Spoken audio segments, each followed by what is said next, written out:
ဟုတ်ပြီကျွန်တော်တို့က HTML ကကျွန်တော်တို့ဒါကျွန်တော်ရတဲ့မြတ်စာတွေပုံတွေဒီမီဒီယာဖိုင်တွေပေါ့ဒါ online မှာဖြန့်ပေးတဲ့ဟာအဲ့ဒီတော့ကျွန်တော်တို့ကစာဆိုတာက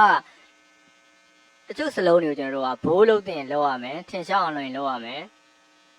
စောင်းမယ်ဆိုရင်ကျွန်တော်တို့ italic လုပ်ရင်လောက်ရမယ်ပေါ့နော်မြင်းသားခြင်းနဲ့ဆိုရင်မြင်းသားတွေလောက်ရမယ်အဲ့လိုမျိုးဟိုတွေကိုကျွန်တော်တို့ဒီ HTML မှာဘယ်လိုလုပ်မလဲဆိုတာနော်ဒါကိုကျွန်တော်တို့က form market element လို့ခေါ်ပါတယ်အဲ့တော့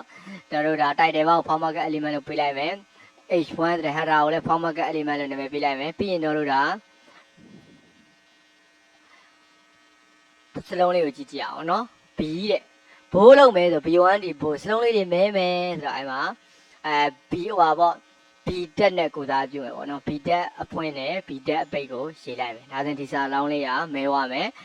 italic စလုံးလေးတွေစောင်းမဲဆိုတာ italic ကို i နဲ့စတာဖြစ်တဲ့အတွက် i နဲ့ကိုစားပြုလိုက်မယ် i တက်အစားနဲ့ i တက်အပိတ်နဲ့လုပ်လိုက်မယ် underline မြင်သားမယ်ဆိုတော့ဒါ u တက်ပေါ့ underline ဆို u နဲ့စရတယ်အဲ့တော့ u တက်အဖွင့်နဲ့u တက်အပိတ်နဲ့ရေးပေးလိုက်မယ်ဟုတ်ပြီနော်subscript ဆိုတာအောက်ချတာဟုတ်ပြီနော်အဲ့မှာ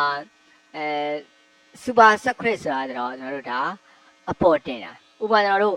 ဒါ h2o တို့ပါလို့ဆိုရင်ဒါ2လေးကိုအောက်ကိုချရမှာဟုတ်လားဒါဆိုရင်ဒါကျွန်တော်တို့ကscript ကိုသုံးရမယ် super script အပေါ်ကိုတင်မဲ့ရပါဘော first cam တက်လို့ရမယ်အဲ့ဒီမှာပါတဲ့ rd တို့ sd တို့အပေါ်တင်ရမယ်ဆိုရင်ဒါ super script နဲ့သုံးရပါတော့ဒါ small ဆိုတော့ point တစ်ခုဆိုတာသိတာပါ strike through ဆိုတာအလဲကနေဖြတ်တာဟုတ်ပြီနော်ဒါ delete ရလဲအလဲကနေဖြတ်တာပါ strike through s နဲ့ဆိုတာဖြစ်တဲ့အတွက် s တက်နဲ့ကိုစားပြုပါတယ် s delete ကိုတော့ dn တက်နဲ့ကိုစားပြုတယ် dn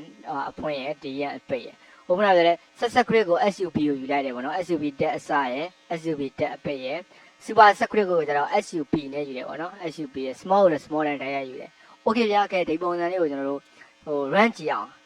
ဘယ်လိုတွေထွက်လာမလဲဆို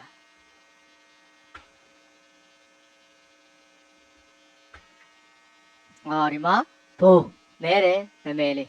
စောင်းတယ်မြင်းသားတယ်အောက်ကိုချတယ်အပေါ်ကိုတင်တယ်ဒါ point တစ်ခုကြာလေးတေးသွားတယ်ဒါအလဲကနေဖြစ်တယ်အလဲကနေဖြစ်တယ်ဟုတ်ပြီနော်ကြဒါလေးတွေကျွန်တော်တို့က font မှာလုပ်လို့ရတယ်